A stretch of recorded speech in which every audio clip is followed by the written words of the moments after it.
接下来为您播出《天网》。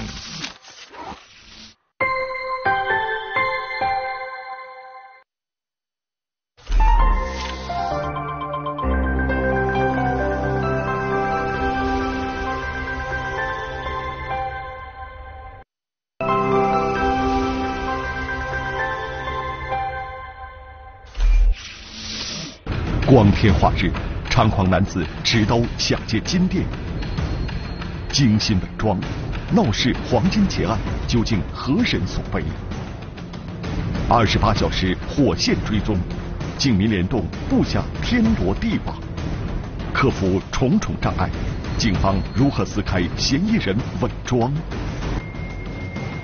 撕开你的伪装，天网栏目即将播出。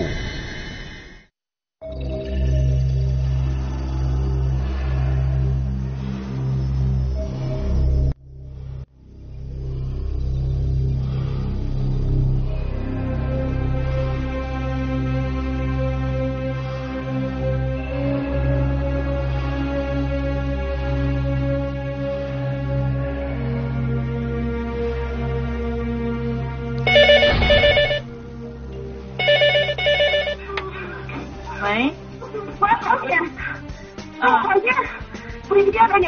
2015年3月3日下午1点27分，常德市公安局110指挥中心报警电话突然响起。在哪里？怎么回事？不信街常德，不信街中国黄金。不信街中国黄金，怎么？不信街中国黄金有人被抢是吧？接警2分钟后，普陀民警率先赶到，并立刻包围现场，希望将嫌疑人堵在金店内。然而，嫌疑人此时已经逃离。民警得知，抢劫金店的是一名持刀男子，嫌疑人得手后徒步逃跑。民警立刻进行追赶，同时将情况上报指挥中心。在市局指挥中心，侦查员查看案发地周边道路监控，寻找嫌疑人踪迹。再换一个。与此同时，交警、巡警、特警在出城主要路口设卡拦截，力争第一时间发现并抓捕犯罪嫌疑人。抢劫金店的男子究竟是什么人？案件又是怎么发生的呢？他整个墙就搭进去。金店内的监控探头记录下几分钟前发生的惊魂一幕。监控画面显示，下午1点24分左右，一名戴着口罩和手套的男子走进店内，径直来到陈列黄金饰品的柜台前。他当时一过来嘛，我就问他，我说你是不是看项链？我把眼睛对了他望，发现他戴的口罩、戴的手套，而且是白色的那种面纱手套，我觉得这人肯定不是来看项链的。发现男子有些异常，导购当即离开。之后，男子叫柜台里的服务员过来，称他想买一条金项链，并要求服务员将柜台托盘里的金项链全部都拿出来供他挑选。要我们整盘都拿出来，我们说我们没有整盘拿出来的，估计都一条一条一台的试戴了。男子不合理的要求以及奇怪的装扮引起服务员警觉。服务员拒绝了男子的要求，锁上柜台并转身离开。而就在此时，意想不到的一幕出现了。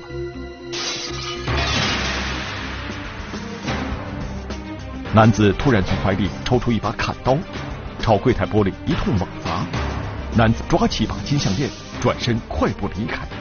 整个过程不到6秒钟时间。嫌疑人刚跑出金店，一名勇敢的工作人员便从店里追赶出来。我也喊了一句抢劫，之后我就跟着追。王先生一路追赶，当他追到对面街角的时候，嫌疑人突然停下脚步，转身对他发出警告，转头威胁我，指着我说再追我就砍死你。我也不清楚他到底身上有没有再有刀具啊什么的，我也没敢去追。为安全起见，王先生没有继续追赶，转身返回去找帮手。当他与同事会合，大家一起再追过来的时候，嫌疑人已经不见踪影。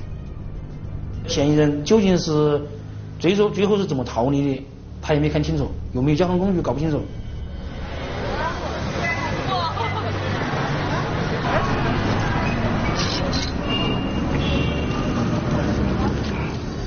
嫌疑人究竟是怎么逃跑的？有没有交通工具？有没有同伙接应？进去这个金铺只一个人，我们要考虑有没有外面的人接应呢？沿着嫌疑人逃跑的路线，侦查员寻找目击者，并查看周边商铺监控，希望能有所发现。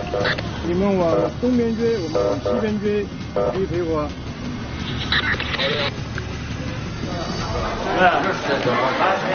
这上面好有指纹，你干嘛？案发现场位于一条繁华的步行商业街上，侦查员注意到，案发时金店内顾客络绎不绝，外面街上更是人来人往。嫌疑人选择在这个时间、这样的地点作案，让侦查员感到意外。这家金店人流量特别大，一个人敢拿着杀猪刀跑到金店去抢劫，说明这个人呢胆子也挺大。看他作案的过程来看的话，他的心理素质应该是蛮好。整个过程里面一点都不慌啊。一个人呢，在这个闹市区实施抢劫，那个心理素质，那肯定不是初犯，一定有前科劣迹。据金店工作人员反映，嫌疑人年龄在20-30岁左右，说话时似乎带有常德本地口音。专案组决定对警方掌握的所有有过盗抢犯罪课的人员进行梳理，从中查找犯罪嫌疑人的线索。与此同时，专案组第一时间通过政府网站以及警方微信平台向社会发布协查通报，鼓励市民积极提供线索。我们的侦查员呢，都憋着一股劲，就一定就想把这案件破掉，尽快的破掉，而且是把人抓回来。对不对？我到这个现场南边，这里有一个婚纱店。就在警方各项侦查行动紧张展开的时候，下午1点46分，在距离被抢金店100多米远的一座婚纱影楼里，侦查员有发现。但是他来的时候有一个摩托车，有交通工具，刚刚看到他的摩托车了。在影楼门外监控探头记录的画面里，侦查员们发现了嫌疑人的作案车辆。监控画面显示，案发前5分钟左右，嫌疑人曾驾驶一辆红色摩托车出现在影楼门前，之后消失在画面外。大约过了30秒钟，嫌疑人再次出现，并徒步向案发现场方向走去。他停车的位置在监控画面里面看不到，也是盲区，但是可以看到他骑车子过来，他停车以后再走路往这个现场方向走。大约5分钟后，嫌疑人从被抢金店方向一路奔逃而来，消失在画面外。侦查员断定，嫌疑人应该是驾驶之前藏匿在影楼附近的红色摩托车逃离现场。这一发现令侦查员们信心倍增，一场与时间赛跑的视频追踪战斗拉开了帷幕。侦查员们坚信，遍布全城的监控网络将让嫌疑人无处藏身。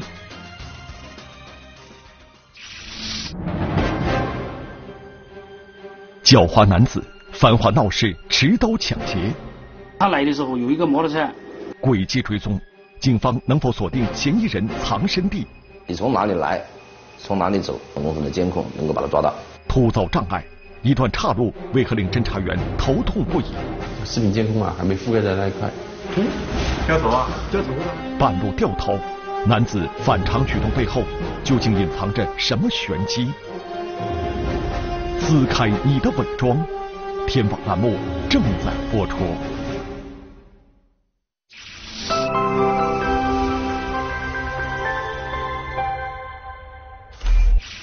这些人进去了没？对。对。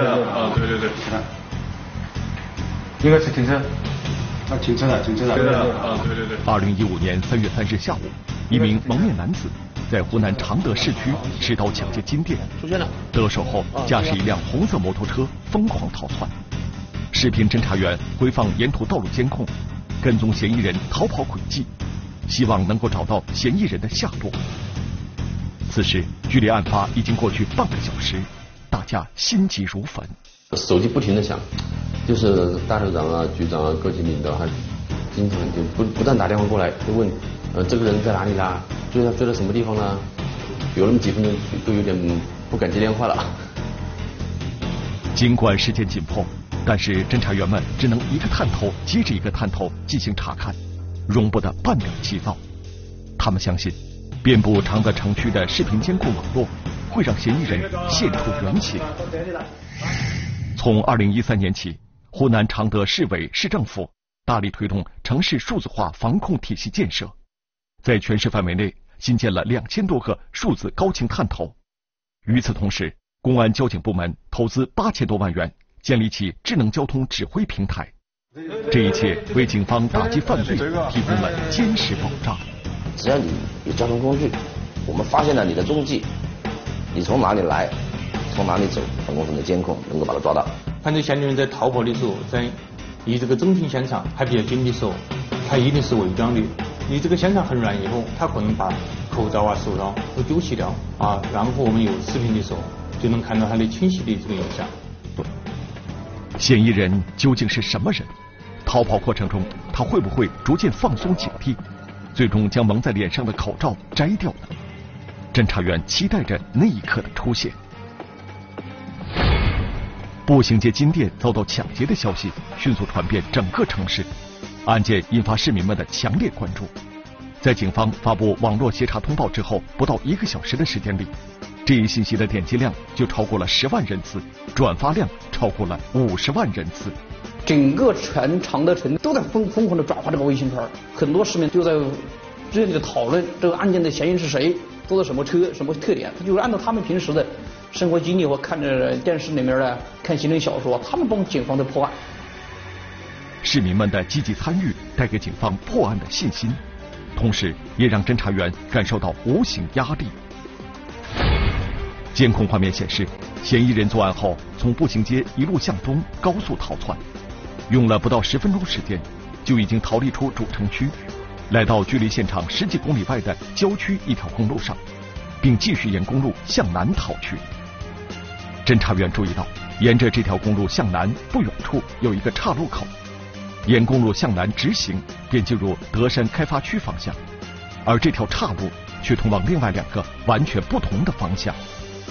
侦查员们顿时紧张起来，因为他们注意到这个岔路口的监控设施眼下还正处于建设当中，刚安装的探头还尚未投入使用。我们这个城市的建设还没就是视频监控啊还没覆盖在那一块。如果进入那片区域的时候，等于我们视频侦查就完全就断线了。侦查员希望嫌疑人没有从岔路逃跑，而是一路向南逃往德山方向。他们立刻调取3公里外德山路口监控探头记录的资料，查看嫌疑人是否从这里经过。而就在此时，意想不到的事情发生了，设备显示出现故障，监控资料无法查看。更要命的是，侦查员发现，在这段3公里长的路段上，岔路口还不止一个。意外出现的状况令侦查员有些措手不及。嫌疑人究竟是从哪条路逃走的？为了查明情况，指挥部决定派出大批侦查员沿岔路分头进行搜索。每一个路口，每一个重要的这个可能经过的地点，有监控的，我们都把它调出来看。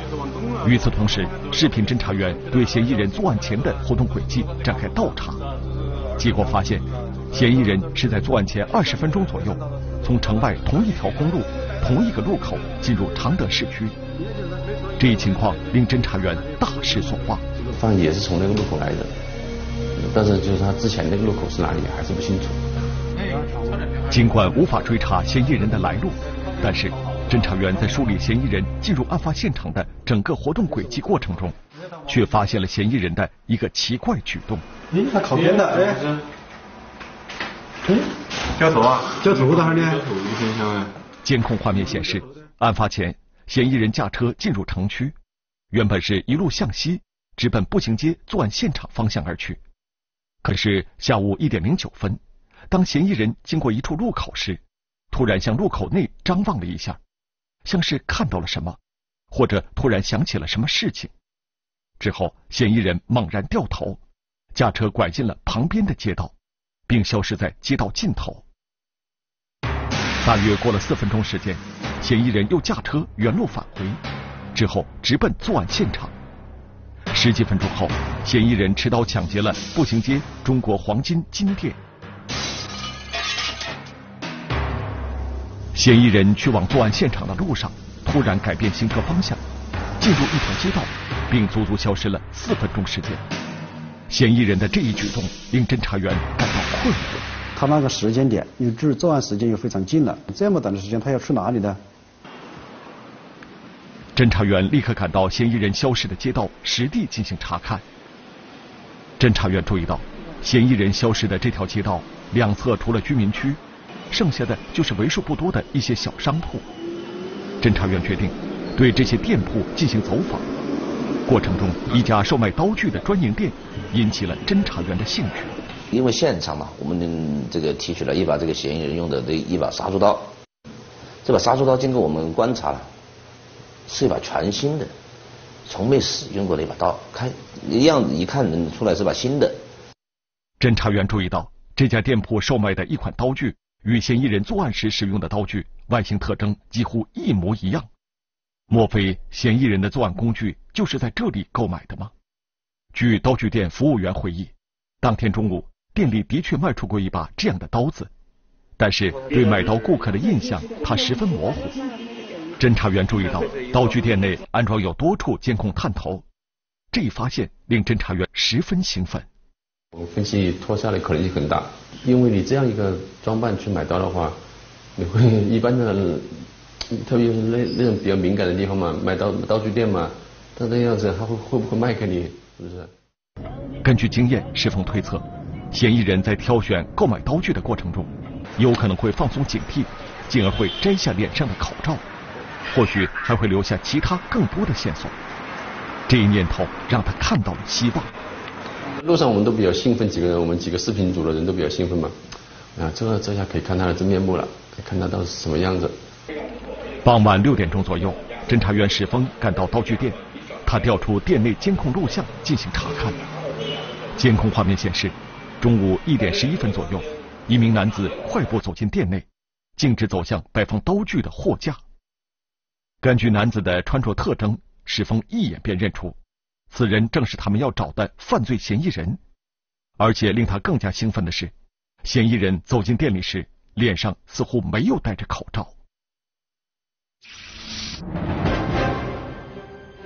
光天化日，蒙面男子闹事抢劫金店。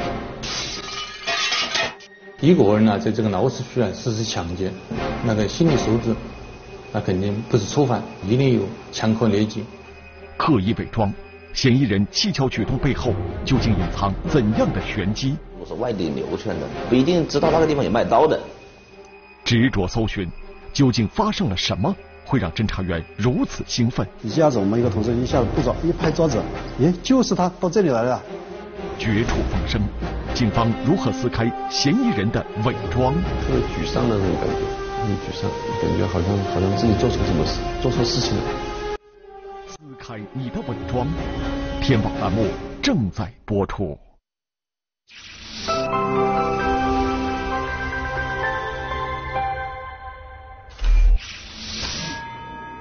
在刀具店的监控画面中，侦查员史峰看到了嫌疑人进店时的背影，发现嫌疑人似乎并没有戴着口罩，这令他十分兴奋。嫌疑人究竟是个什么模样？史峰盯着画面继续往下看，期待看到男子的正脸。大约过了1分钟左右，嫌疑人再次出现。此时他手里拿着一把挑选好的刀具，走向收银台准备结账。而就在男子转身的瞬间，石峰发现嫌疑人脸上竟然戴着口罩。难道嫌疑人进店的时候就戴着口罩吗？石峰有点不死心，他继续往下看。走到一间，突然看他把口罩脱了，或者是做了一个什么其他的能够给我们更多信息的那个动作。监控画面显示，嫌疑人在柜台前停留了大约2分钟左右。期间，他让服务员找来报纸，将买来的砍刀包好。之后，他付了款，拿着包好的刀子离开了这家刀具店。嫌疑人就这样离开了。在整个买刀的过程中，男子用口罩和手套将自己捂得严严实实，没有给侦查员留下任何机会。他出门那一刻有个正面的照嘛，但当时真的有一种想把他口罩遮下来的冲动。没能看到嫌疑人的面孔，侦查员们有些失望，但大家并没有死心。他们注意到嫌疑人买刀时付款这一细节。据服务员回忆，嫌疑人买刀花了50元钱，当时用的是一张50元的整钞支付的。侦查员决定将刀具店当天所有营业款全部进行提取，从中找出属于嫌疑人的那张钞票，并对他进行检验。不能错过一丝希望啊，不能错过任何可能的机会。当时我们做技术出来的，我知道他提取那东西没到他希望不大。尽管技术员出身的史峰心里清楚，这样做的希望其实微乎其微，但他还是决定试试运气。此时距离案发已经过去整整5个多小时，侦查工作依然没有取得实质性的进展。嫌疑人究竟是什么人？从哪里来？作案后又逃向哪里？侦查员们毫无线索。犯罪嫌疑人的这天夜里，专案组召开了第一次案情分析会。围绕嫌疑人的身份，会上大家展开了热烈讨论。像这个人肯定有一点权利，有点经验。刑事部派在我们室内现场。几乎所有人都注意到，嫌疑人作案前临时购买作案工具这一情节。过程中，嫌疑人的一些举动和表现令大家相信，嫌疑人应该是常德本地人，而且对常德城区的情况十分熟悉。如果是外地流窜的，不一定知道那个地方有卖刀的，他可能选择很多地方，像超市啊这种大的地方去买。侦查员注意到，嫌疑人购买作案工具的捞刀和刀具店在常德已经经营了10几年，他以前的老店并不在这里，而是在马路对面。半个月前，这家新店才刚刚开张。侦查员查看监控画面时发现，嫌疑人来买刀的时候，径直将摩托车停在了马路对面，也就是这家刀具店之前老店所在的位置。嫌疑人的这一举动似乎显示，他对老店的位置十分熟悉，同时对新店开张的事情他并不知情。这个老店铺了，只有这本地人是很清楚的，因为他的店铺很小。专案组分析，嫌疑人的居住地应该不在常德市内。此外，侦查员注意到，嫌疑人从驾车进入常德市区，到购买作案工具、抢劫金店，到最后一路向东逃离城区，整个作案过程还不到20分钟时间。嫌疑人行动迅速，目标明确。由此，专案组判断，嫌疑人作案前很可能事先来踩过点。专案组决定对半个月内常德城区所有宾旅馆旅客住宿登记信息展开排查，对有盗抢前科的住宿人员进行重点甄别，从中查找嫌疑人线索。与此同时，专案组要求视频侦查员们尽快想办法查明嫌疑人的逃跑方向，争取将视频追踪工作继续向前推进。但是这3个地方就断了线，必须要进行到这个地方，哪里来哪里去，这是个根本东西。我当时觉得好憋屈的感觉，就是我为什么这个摄像头不是好的？就为什么这么重要一个摄像头，为什么会关键时刻坏掉？特别沮丧的这种感觉，特别沮丧，感觉好像自己做错事情了，这种感觉真的。如果这个案子，如果这个人抓不到啊，那可能就是我这里出了错。案情分析会结束后，侦查员史峰来到市局指挥中心设备机房，找后台工程师们进行求助。史峰想知道位于德山那边的2处道路卡口监控到底出了什么问题，当天探头究竟有没有在工作，如果有，会不会有数据在后台被自动存储下来。他们都跟我说希望不大，那我估计希望不大。他说他可能没有数据了。那他开始都不建议我们看，不建议我们去看的嘛。但是我们还是抱着是希望，我们说那还是看一下嘛，让我们看一下。尽管希望渺茫，史峰还是决定试试运气，这也是眼下他唯一能做的事情了。就在史峰焦急等待后台工程师给出说法的时候，在常德武陵公安分局技术中队，刑侦技术人员还在对刀具店内提取到的所有50元钞票进行指纹和 DNA 微量物证的提取，希望能够从中有所发现。夜里12点左右，在市局指挥中心设备机房，侦查员史峰突然听到一个好消息。工程师发现，其中一个道路卡口的监控探头事实上并没有故障，只是不知什么原因，探头记录的资料无法正常回放。工程师在后台找到了探头记录的资料备份。这一发现让侦查员史峰兴奋不已，但是很快他便意识到情况并不乐观。如果坐摩托车经过这个卡口的时候，周围没有汽车，就他一辆单独一辆摩托车过去的时候，那肯定找不到。嫌疑人会不会是从这个卡口逃走的？如果是，嫌疑人的影像有没有被探头抓拍到？一切都还是未知数。石峰决定再试一试运气，他与同事一起对案发时段探头抓拍到的近1000张照片逐一进行查看，希望能有所发现。顾不上的，真的已经没有，已经不在乎几点钟了，没有，已经不在乎时间几点钟了，我们就是想把这个人找到。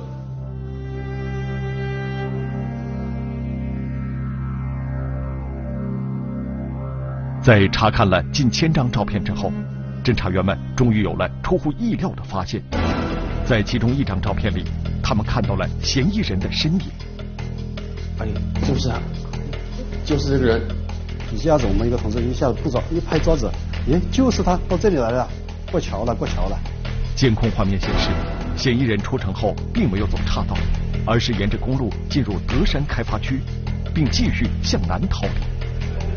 刚刚从那个楼上看到他是从这边回来，一直从这个2桥那边。沿着嫌疑人的逃离方向，侦查员们继续追踪，最终在30公里外鼎城区黄土店乡一条公路卡口的监控画面里，再次发现嫌疑人的踪影。远处有一个朦胧的影子这样过来，我们经过分析，仔细一看，确实一看就是他。令侦查员们喜出望外的是，这一次嫌疑人终于撕下了他的伪装。执着追踪，嫌疑人显露真面目。刚刚有谁坚定我们的信心了？我说这个人肯定是那个人。按图索骥，市民群众踊跃提供线索。这个人也像啊，这个有作案前科的，这个另外一个人然后也有点像。出乎预料，2个嫌疑目标，谁才是抢劫金店的真凶？如果我贸然去行动，万一逮错了，人惊动了跑了怎么办？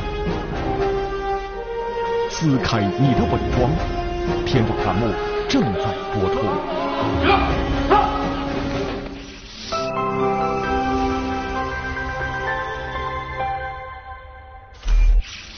2015年3月4日凌晨，侦查员在距离案发现场30多公里外的鼎城区黄土店乡，发现了一名驾驶红色摩托车的可疑男子。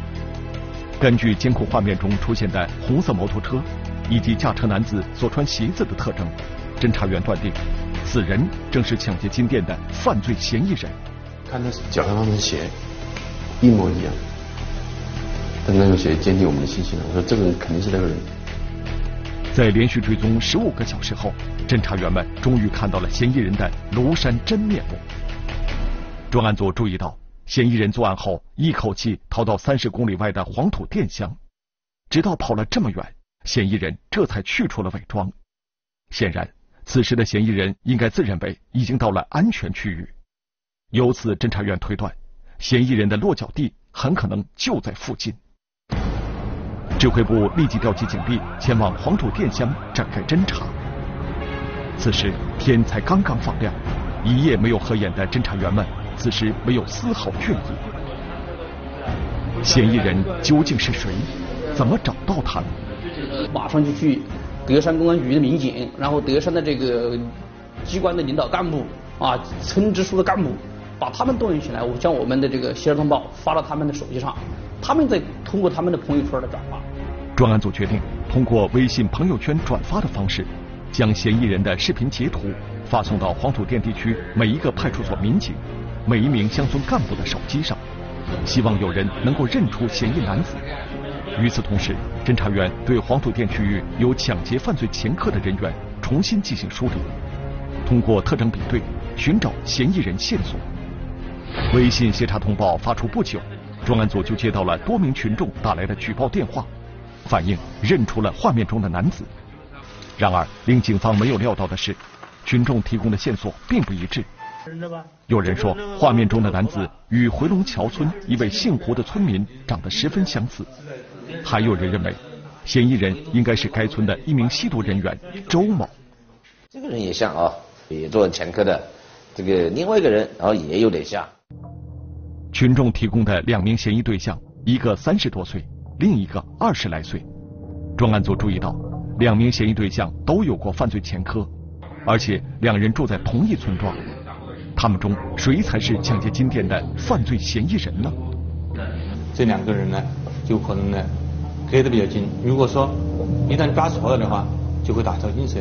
如果我贸然去行动，万一逮错了，人惊动了跑了怎么办？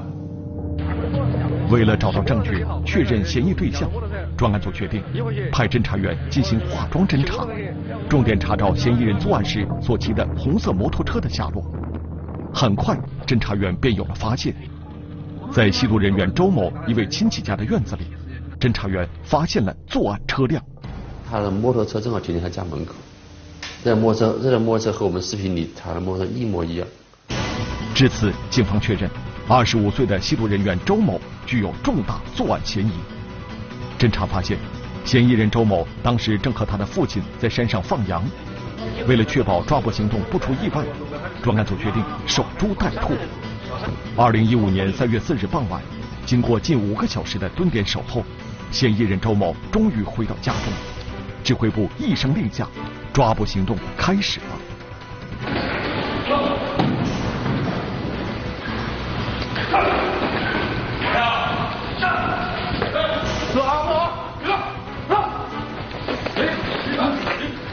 来，还走啊！不走！在2楼卧室，民警将正躺在床上准备休息的犯罪嫌疑人周某当场抓获。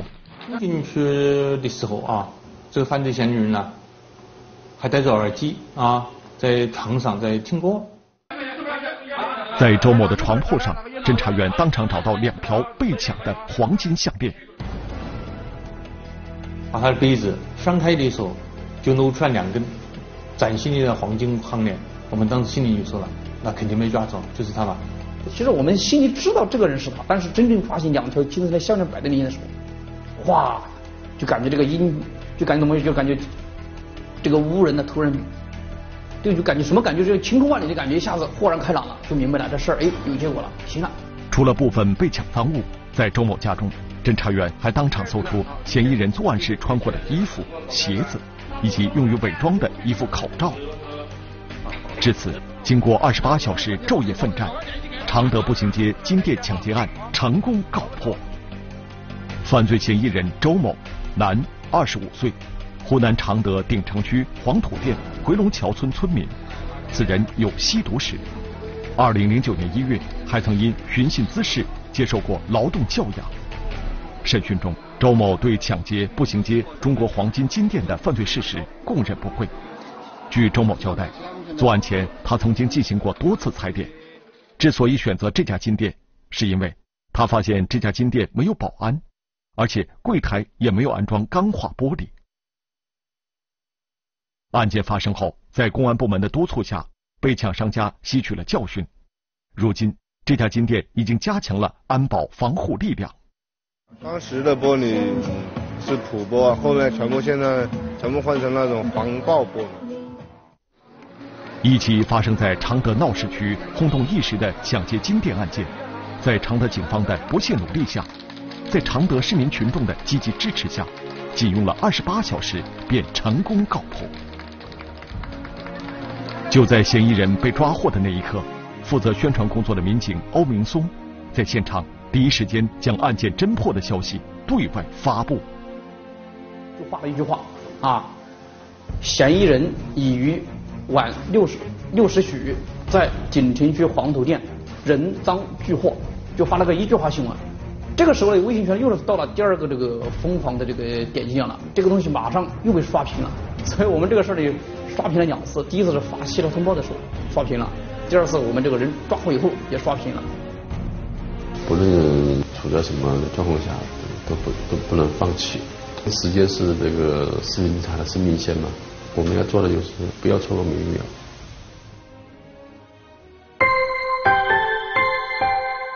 黄河浅滩惊现离奇的编织袋，无端殒命，被害女子身份成谜。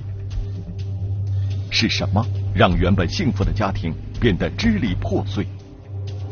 又是怎样的怨恨，让30多年的婚姻走向尽头？错婚，天网栏目近期播出。